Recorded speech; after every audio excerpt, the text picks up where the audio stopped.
In ancient times, unexplored regions on maps would often be given fearsome legends like, "Here be dragons." Unknowns were frightening, and it gave some comfort to at least be able to label the unknown. Hypothesized dragons seemed a good enough explanation for what would otherwise be ungraspable.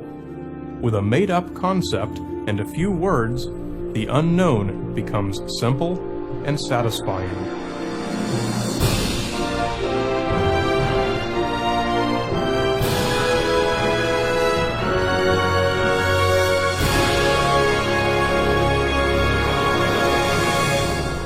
Those ancient cartographers would have felt quite at home today. De facto practice among most people is still to give satisfying labels to quantify and conveniently package the unknown. When faced with a phenomenon for which one does not personally know a rational explanation, like dreaming of your uncle the night before he dies, it's much easier to accept a simple explanation like psychic connection than to grasp the complexities of cognitive phenomena, confirmation bias, and the law of large numbers. Here be dragons is so much easier. The vast majority of the population accepts dragons, or their logical equivalents, as natural components of our world that should be taken for granted. Let's have a look at some modern-day dragons.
There is something to be said for listening to the body as opposed to sort of imposing medical information on what you expect the body to do. I do believe in ghosts. I would go see them for all the way from a cold to a cancer. I really believe in healing other than our conventional medicine that we have here. 9/11, I think, was an attack on our own people by our own government. I'm a real superstitious person, and I do believe in not stepping on the cracks, and when a black cat runs out in front of your car, I will stop and turn around and go the other way.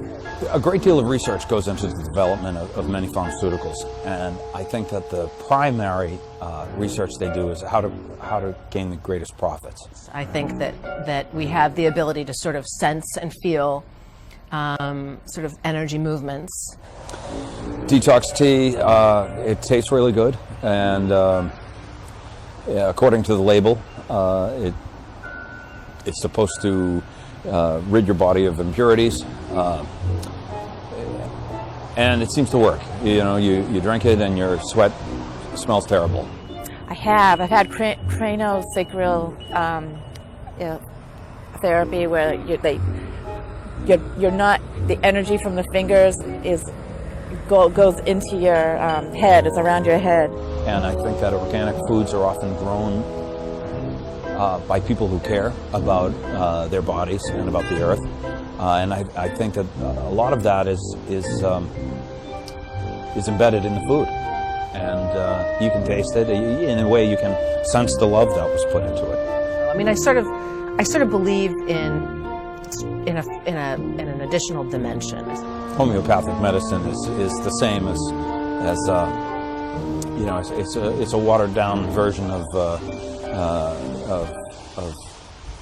combination of organic foods and seeking out spiritual truth. My name is Brian Dunning. I have a free weekly audio podcast on the internet called Skeptoid at skeptoid.com, dedicated to furthering knowledge by exposing the widespread pseudosciences that infect popular culture. Each week I focus on one topic that you've been hearing about in the news, an urban legend, a useless alternative medicine scheme, a conspiracy theory, or whatever the latest supernatural phenomenon is. But you can only reach so many people with a podcast, and I believe that this material is important. So I decided to make this short film to reach a much broader audience and provide this general introduction to critical analysis of pop phenomena. Other people have made films to distribute on the internet, of course, but more often than not they're used to spread paranoid conspiracy theories or make political statements. And whenever you turn on the television, you find that the science channels have largely turned into paranormal channels. The news reports free energy machines and miraculous crying statues without critique, and daytime talk programs have devolved into promotions for the latest New Age healing book or celebrity-endorsed diet. And that's why I made this film. You'll often hear me use the word pseudoscience. A pseudoscience is an idea that claims to be real, but in fact is not supported by any science or any evidence. Often they'll use scientific-sounding language to describe how it works. Usually it's a product that someone's making money from. Most complementary and alternative medical systems are pseudosciences. Psychic powers and astrology and feng shui and telekinesis are all pseudosciences. People on television who pretend to detect ghosts using scientific instruments are practicing pseudoscience. Herbal detoxification is a pseudoscience. Did I just make a whole series of really bold statements? Not really.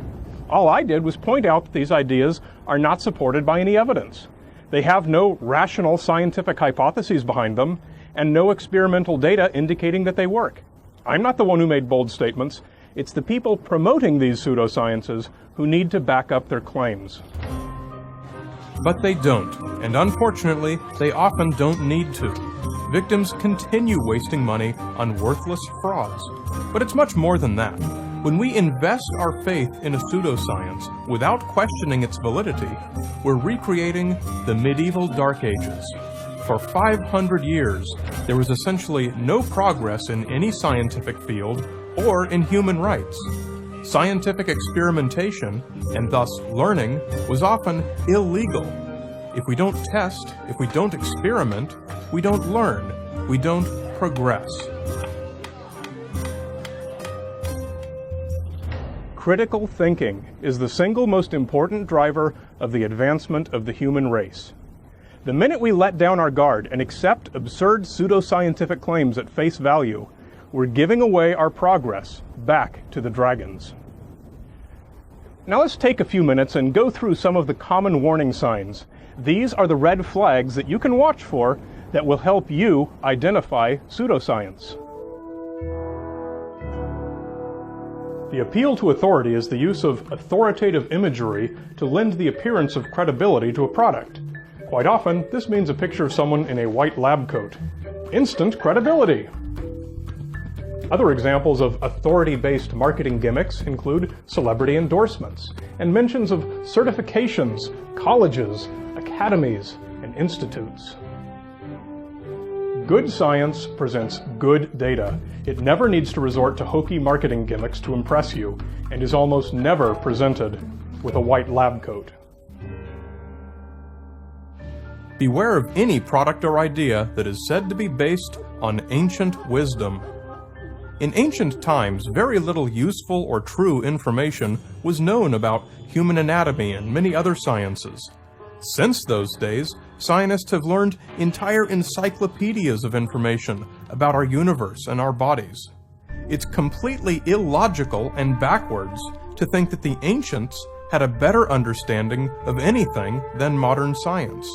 Their hearts were in the right place, but in ancient times we simply didn't yet have the tools developed over the subsequent centuries of learning. That's why ancient wisdom gave us things like the flat earth theory, human sacrifice, slavery, a 30-year average human lifespan, rain dances, the burning of witches, and the medical technique of bloodletting to rebalance the 4 basic bodily humors: But alternative therapies based on ancient wisdom have stood the test of time, haven't they?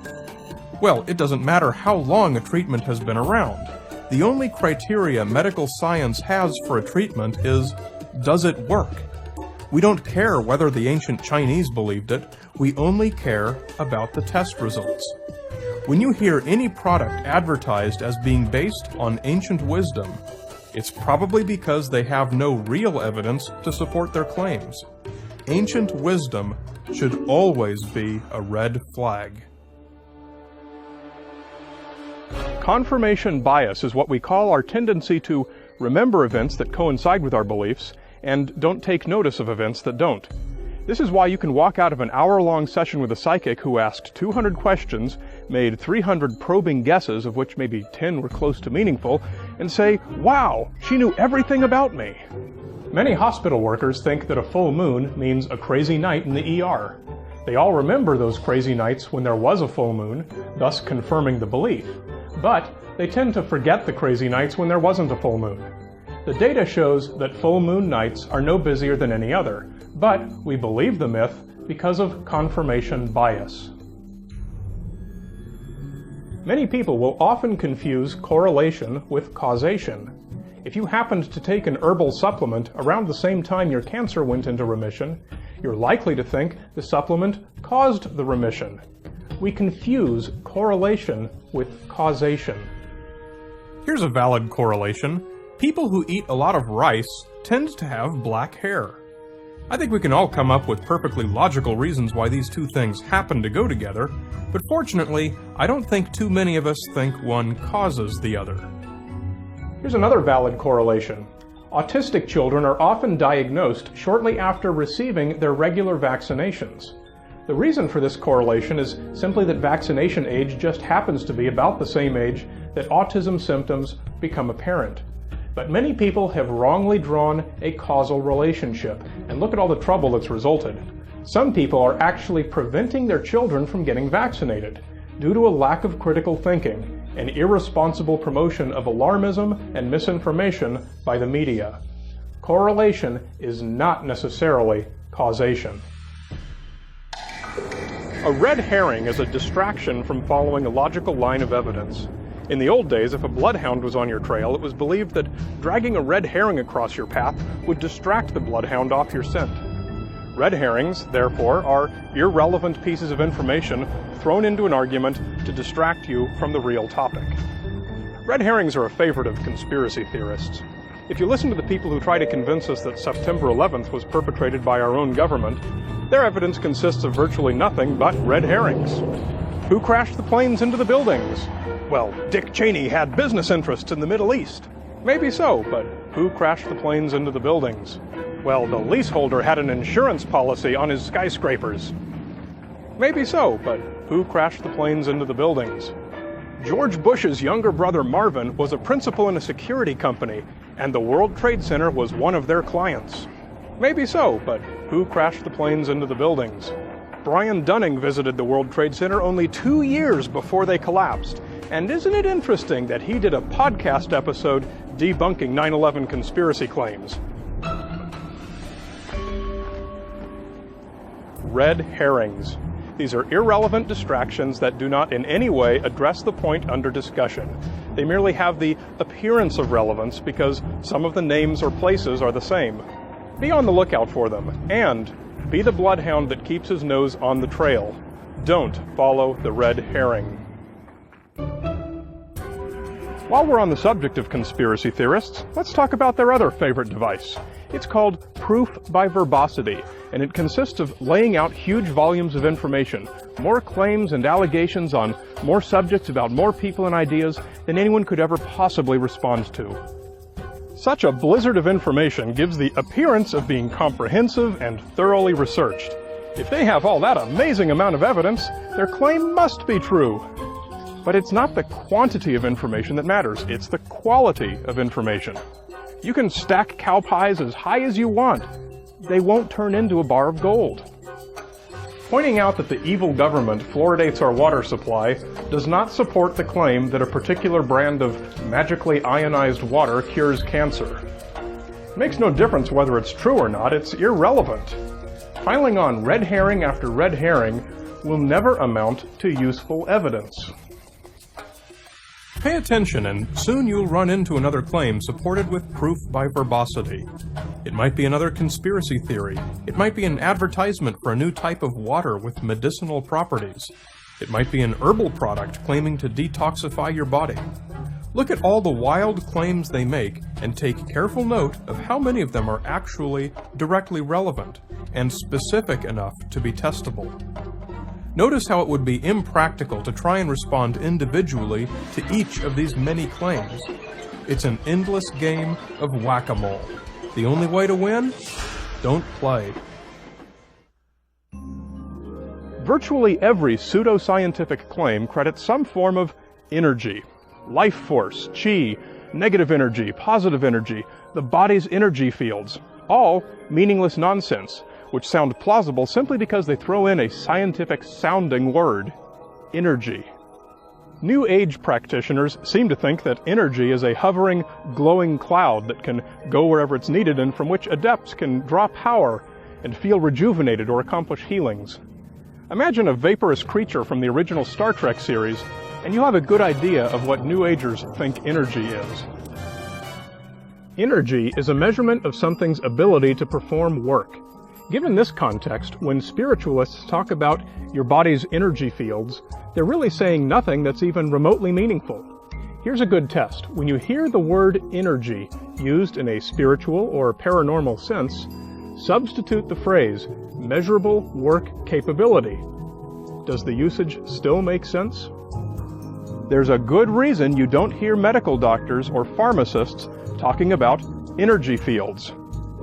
It's meaningless. This is usually a really frail excuse for why mainstream scientists don't take their claim seriously, why the product is not approved by the FDA, or why scientific journals won't publish their articles. You'll often hear this in the form of a conspiracy of the medical establishment to suppress a quack cure because it's in the interest of the medical industry to keep you sick. In fact, any doctor or pharmaceutical company that could develop a new cure would make a fortune. They'd never suppress it. The same goes for auto manufacturers worldwide who are said to be suppressing new efficient engine technologies. As much as some people with particular ideological agendas would like you to believe it, science never suppresses good science. As we've seen time and time again, by no definition can all natural mean that a product is safe or healthy. I'm standing next to a gigantic stand of poison oak.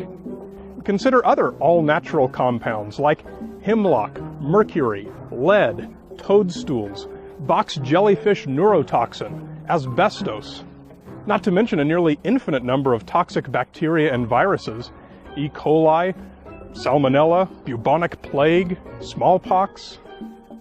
For those natural compounds that are not harmful, synthetic versions have been engineered in many cases to make them even safer, more effective, or able to be produced in large quantities. All natural? Often that's a great thing. Just as often, it's not.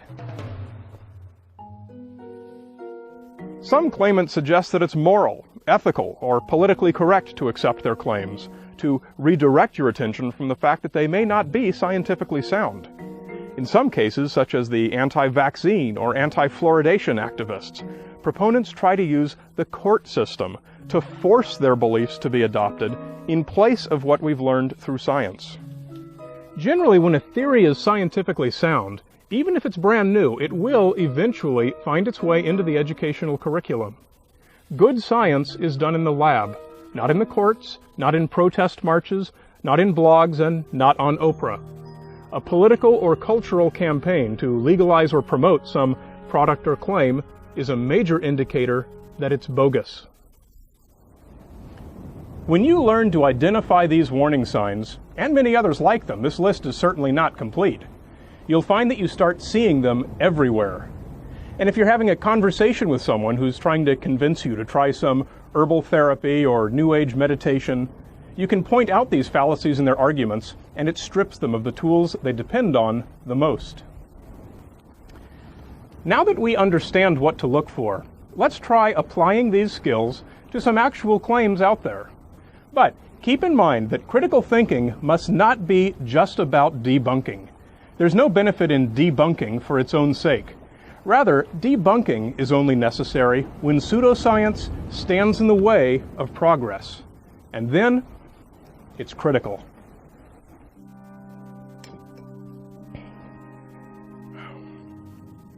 Precognition is where you dream or imagine or foresee some event that later comes true, when there's no possible way you could have known about it. One of the stories of precognition you hear most often is of someone thinking or dreaming about another person, only to find later that that person died at that same moment. It sounds like proof positive that there must have been some psychic connection. French physicists Georges Charpak and Henri Broche made a neat calculation to show that this is not only possible, it's inevitable. On average, it should happen to about 1 in every 150 people sometime in their lifetime. Assume that everyone knows about 10 people who die each year, either family, acquaintances, or mostly celebrities and famous people. People who might pop into your thoughts no more than once a year.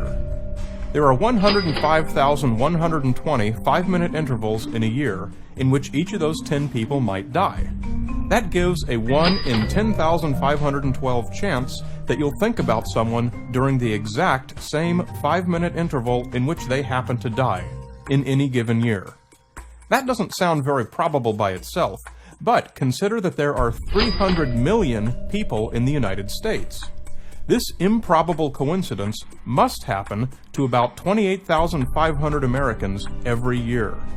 Only a tiny percentage of those get their stories on television or in print, but it's enough to convince an uncritical layperson that precognition and psychic connections must be real.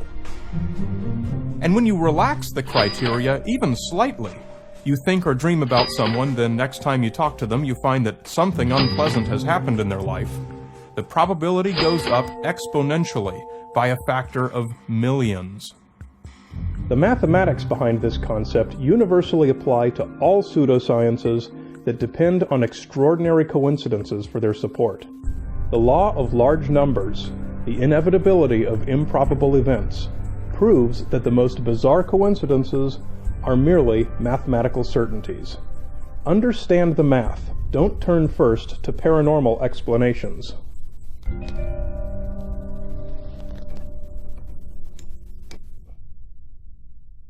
Next, let's consider complementary and alternative medicine. You'd think that with a century of modern medical science behind us, people would not still be looking to the ancient state of knowledge when it comes to their health. But, unfortunately, it seems that the more things change, the more they stay the same. Just a tiny sampling of products and techniques still being sold, still in demand among 21st century Americans, and with no empirical or plausible hypothetical foundations. Reflexology, homeopathy, ionized jewelry, magnet therapy, therapeutic touch, colonic irrigation, chiropractic, herbal detoxification, vitamin megadosing, psychic healing, New Age blessings, detoxifying foot pads and foot baths, naturopathy, aromatherapy, bioidentical island therapy, psychic healing,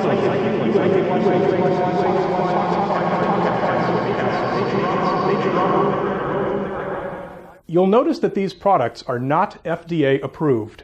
It's legal to sell anything you want that's not overtly dangerous, so long as you don't claim that it is intended to diagnose, treat, cure, or prevent any disease or illness. And that's how billions of dollars of worthless supplements are sold every year.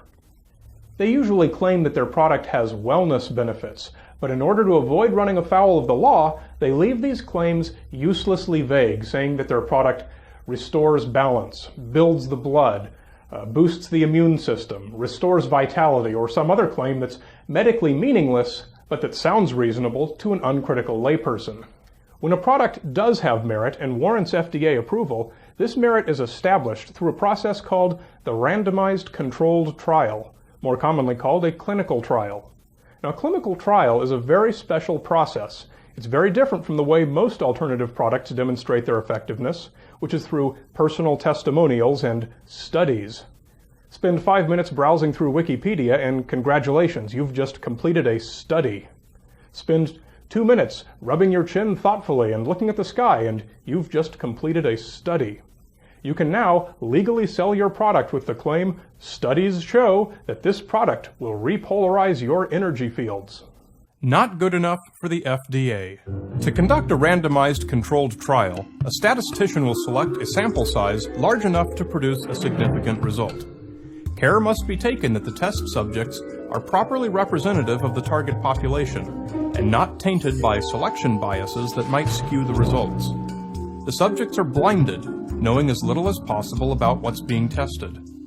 They are randomly and blindly assigned to one of several groups. There may be a group that will receive the treatment being studied, a group receiving an established treatment, and always at least one control group receiving a control or placebo treatment. Test administrators are also blinded. This is called double blinding, such that they don't know what group each subject is assigned to, and whenever possible, they also don't know what the treatment is that they are administering. Everything is coded to avoid experimenter bias and to cancel out any effects like patients trying to respond the way they feel the experimenters want them to. The trial lasts long enough to satisfy the statisticians and the scientists. Finally, when the results are tabulated by a blinded statistician, this is called triple blinding, we get the results. The cloaks of anonymity are whisked aside, and we finally learn for a statistical certainty which treatments are effective and which are not. When this process shows significant benefits for a new treatment, and the trial can be repeated by other experimenters and yields similar results, then and only then do scientists say that this is a product that works and is supported by evidence. Let's pick just one alternative medicine to examine in closer detail. Homeopathy. This is a system invented around 1800 intended to bring into balance your 4 basic bodily humors: blood, phlegm, yellow bile, and black bile, by ingesting an infinitesimally small amount of whatever poison caused the imbalance. Clearly, all of these fundamental assumptions homeopathy is based on are now known to be complete nonsense. Homeopathy is about extreme dilution. The greater the dilution, the more effective the treatment.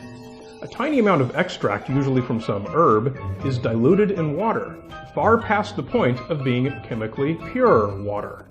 Early in the dilution process, they agitate it, and this is said to give the water a spiritual imprint of the original compound, and it can then be diluted infinitely without losing its effectiveness.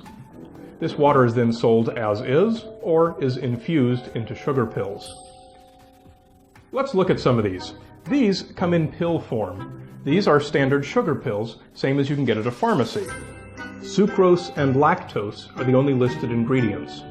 Each pill has supposedly been infused with a single drop of the diluted water. Essentially, it's a very small hard candy without any flavoring. This one is a 30C dilution of sulfur, and that doesn't mean 1 part sulfur and 30 parts water.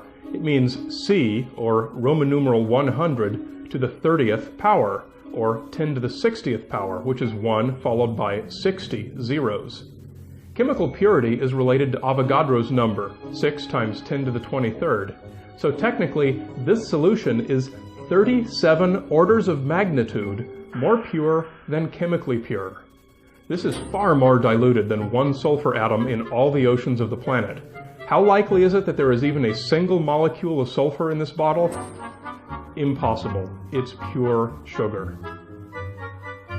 This whole shelf in the pharmacy, simply pure sugar infused with pure water.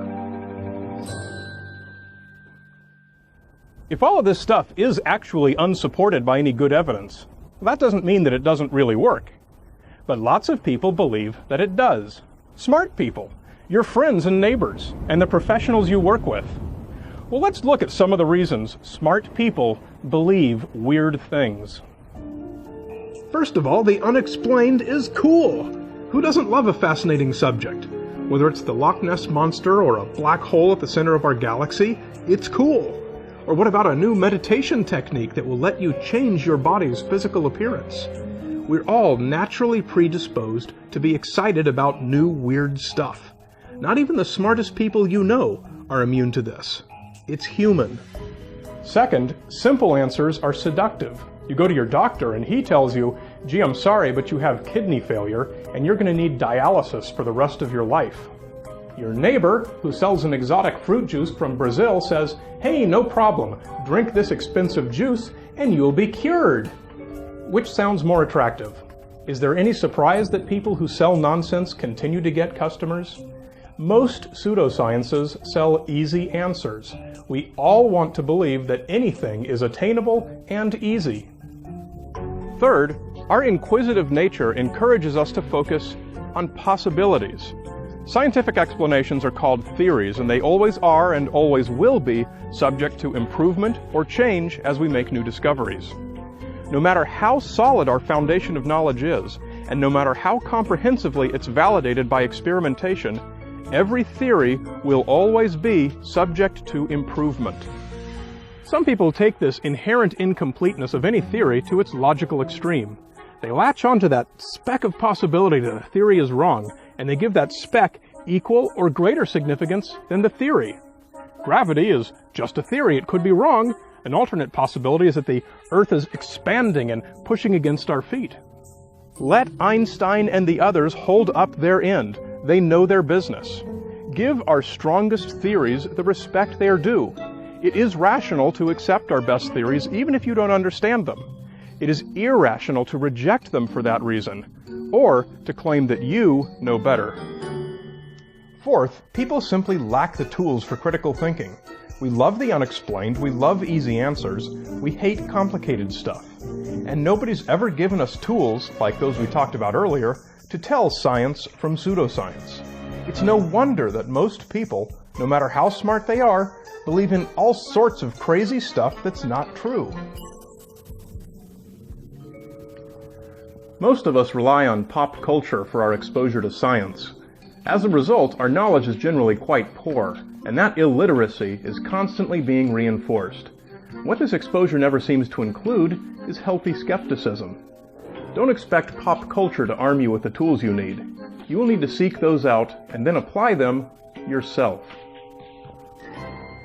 So we know what the red flags are, and we understand why people ignore them. What can we do to become better critical thinkers, and to help other people do the same? Number 1, act locally. The first thing you can do is to start actively looking for the red flags. Keep your eyes and ears open for claims of ancient Chinese wisdom, the body's energy fields, all natural ingredients, pictures of people in lab coats, and television shows that uncritically presume the existence of ghosts or psychic powers. And then question it, research it, go online and do a search. But beware of your sources. A Google search for virtually any pseudoscience is likely to bring up sites that are commercially dedicated to promoting some product or concept, and you're not going to find criticism there. Wikipedia articles about controversial topics always have a section on criticism or skepticism. Follow those links. Read the references on the bottom of the page. Your friend recommends acupuncture or thinks aliens landed in Roswell in 1947? Go and actively search for scholarly criticism. Then make an informed decision. Number 2, act globally. Take a stand when your community considers the question, should education and the media be balanced? Isn't it fair and better to show both sides? Aren't free speech and academic freedom of paramount importance? Well, that depends. In matters of opinion or philosophy, where academic freedom applies, yes. In matters of science, absolutely not. Math class does not give equal time to 2 + 2 = 5. Geology class does not give equal time to flat earth theories. Medical school does not give equal time to bloodletting. History class does not give equal time to Holocaust denial. Pseudoscience should never be given equal time. And that's not being biased or closed-minded. Facts and fallacies are not equally valid. Embrace the information that stands up to the scrutiny of testing, not the information that fails such scrutiny. You want to make a difference globally? Do whatever you can to end this politically correct fad of giving pseudoscience equal time. Next time your TV show or newspaper presents fallacy as fact, let them know that you don't support the harm they're doing. Next time your local school board wants to replace science with opinion, help put an end to the folly of balanced science. It might be very politically correct to want to accommodate that 5, but I'm sorry, the question on the board is 2 plus 2. There's one final present I'd like to leave you with, and that's a reading list. Like any list, it's woefully incomplete, but I'm going to give you what I consider the best books to get anyone started on the path to critical thinking. First off, everyone in the world should read Carl Sagan's classic, The Demon-Haunted World, Science as a Candle in the Dark. This book is the magnum opus of critical thinking for everyone. It's easy to read, approachable, and every page is fascinating no matter who you are. Chapter 12 includes Sagan's famous baloney detection kit, quite possibly the handiest Swiss Army knife for understanding our universe. The second book is Flim Flam by James the Amazing Randi. Randi makes no effort to be everyone's favorite guy like Carl Sagan. Instead, he hits the nail on the head hard. This book is chock full of no-nonsense exposure of frauds and rip-offs. You'll learn how easily people can be deceived, and it can be a big wake-up call. If you want to be able to recognize when someone's taking advantage of you with a fraudulent product or service, expertise in the art of flim flam is your first line of defense. Third, I'm going to recommend a book you probably didn't expect, Mark Twain's The Adventures of Huckleberry Finn. Mark Twain was perhaps the most effective critic of human ignorance and folly who ever lived. Although on its surface it appears to be an adventure story, it's really a collection of quite shocking exposés of human weaknesses driven by superstition, racism, greed, and ignorance. If you think James Randi pulls no punches, try rereading Mark Twain with new eyes. Finally, I'm going to recommend my own book, Skeptoid, Critical Analysis of Pop Phenomena, with a foreword by James Randi. This is 50 short subjects based on my podcast episodes, quick and easy analyses of 50 phenomena that you've always wondered about: the Amityville Horror, the Philadelphia Experiment, organic food myths, Bigfoot, spirit orbs. There's something in here to challenge everyone. Some people criticize science by pointing out that it does not know everything and doesn't have all the answers. Obviously, this criticism is true. Science is all about the fact that we don't know everything. Science is the learning process. If we want to improve the world, improve the human condition, improve technology, learning, and thus science, is the essential way forward. When you hear someone criticize science because it doesn't have all the answers, don't argue with them. Instead, point out that that's the central strength of science. We couldn't be learning more every day if we presumed to already know everything. Some people criticize skepticism because it doesn't leave well enough alone. Many paranormal and alternative beliefs bring comfort to those who practice them and are a positive force in many people's lives. But happiness and enlightenment are all around us in our world. You don't have to turn to pseudoscience to find them. And moreover, once we begin investing our faith in unsubstantiated or supernatural phenomena, we are contributing to the redirection of attention, influence, and funding away from technologies and concepts that have been evidenced to be beneficial to humanity and to our world. The choice between pseudoscience and science is the choice between stagnation and progress.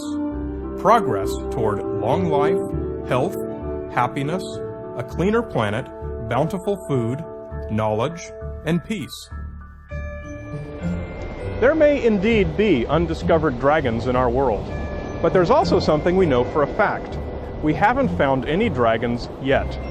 We've looked in a lot of places and seen some extraordinary things, but never yet has science been forced to throw in the towel and admit the reality of magic.